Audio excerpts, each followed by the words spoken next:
We often have an instinctive resistance to the idea of early retirement. Why? Because from a young age, we're fed a nearly unshakable life logic. First responsibility, then yourself. First stability, then freedom. First endure, then enjoy. In other words, keep working, keep saving, keep delaying retirement feels natural. It looks mature, safe, respectable, and keeps you from being labeled irresponsible. But life rarely follows the script. Many people treat retirement like a math problem. How much is in the account, and how many years can it cover? So they start calculating. I've saved $120,000. I spend $30,000 a year, so I have 4 years covered. No, I need to save more. Or more rationally, my monthly expenses are $2,250. If investment returns stay at 5% after I retire, how much more do I need to save? Sounds rational, right? But reality is harsher. Your body doesn't wait for you to finish the spreadsheets. I have a friend, Lee, who started financial planning at 38. He works 9 to 10 and even spends weekends writing reports. On paper, his savings look enough to retire for 10 years without worry. But what he didn't expect was his back pain. The weekends he often fell asleep on the couch, and waking up on Monday feeling stiff all over. He kept telling himself, just hang in there, save a bit more. But in reality, his body was quietly sending a message, you're maxed out. Many people claim they can't afford to retire. But what they really mean is they're using their still decent health to maintain a life structure that is already broken. Imagine having a car with an engine that is leaking oil. You keep filling it up without fixing it. On paper, there is still enough gas, and it seems like you can keep driving, but the engine could fail completely at any moment. Your body is that car. You can delay retirement, but you can't postpone fatigue, joint pain, slower recovery, or declining immunity. So here is something rarely said in financial planning circles. Some retirements aren't about whether you can afford them, they're about whether you can still hold on. Once you see it that way, the question changes. Do I have enough money to last until 90? Or if I delay 5 more years, can I still truly enjoy life? Can I still truly enjoy life in my current state? This is a physiological question, not a philosophical one. Healthy life expectancy often falls short of planned retirement age. You're likely trading the last stretch of your fully functional body for freedom that only arrives when your body is already limited. You can't say, I won't travel now, I'll save my energy for later, or I won't exercise now, I'll make it up later. The body isn't an account. It doesn't accept compound interest. It only accepts the present. We often hear financial formulas about required funds.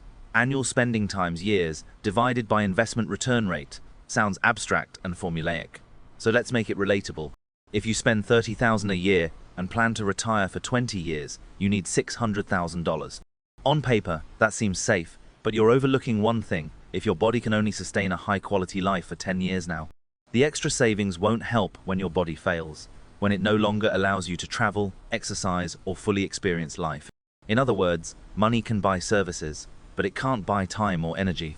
Many people end up leaving work not because they've run the numbers, but because their body and mind force them to. Frequent colds, declining immunity, growing irritability, feeling drained over small work tasks, family complaints about your absence. Saying I'm not ready to retire often really means something else. I'm not ready to admit this phase is over. Life doesn't wait for your approval. It just moves on. Picture a weekend. You plan a hike with friends, imagining fresh air and beautiful views. You strap on your backpack, excited. But halfway up the trail, your legs ache, your breathing is labored, moving at half the pace of others. The scenery you were eager for is replaced by exhaustion and complaints. Or think about a weekday morning. Your alarm goes off, back sore, resentment brewing, at the thought of a desk piled with emails, meetings, and a long commute. You see the numbers on paper, telling yourself to endure a few more years, but your body is already screaming. Freedom can't be delayed indefinitely. Many sacrifice the freedom their body allows just to save a little more money. In the end, you might have the savings for retirement, but your body won't let you do what you once dreamed of. People like to control life with rationality, budgets, compounding, retirement spreadsheets. But rationality only tracks numbers. Your instincts are telling you that you're running on empty. Take my friend Jenny. She works 30 to 40 extra hours a month. On paper, she could save an extra $1,500 to $2,000. But she found herself dreaming about reports at night, waking with stiff shoulders, even walking felt like a chore. She finally realized no amount of money can buy back health and energy.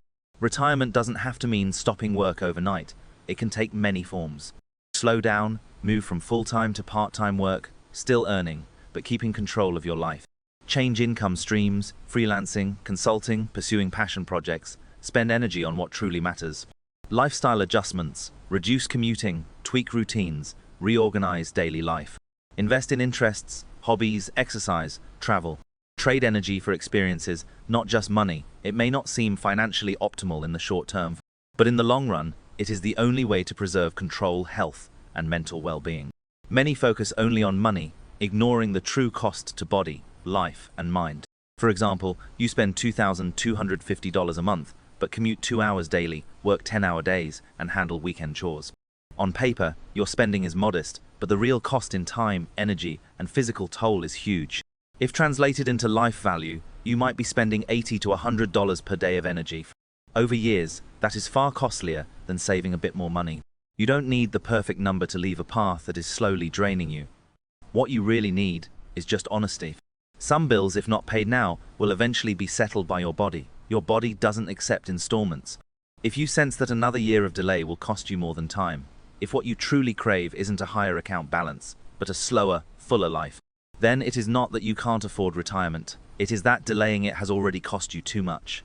Early retirement, or simply adjusting your life pace, isn't financial cowardice or avoidance. It is an investment in your health and life quality.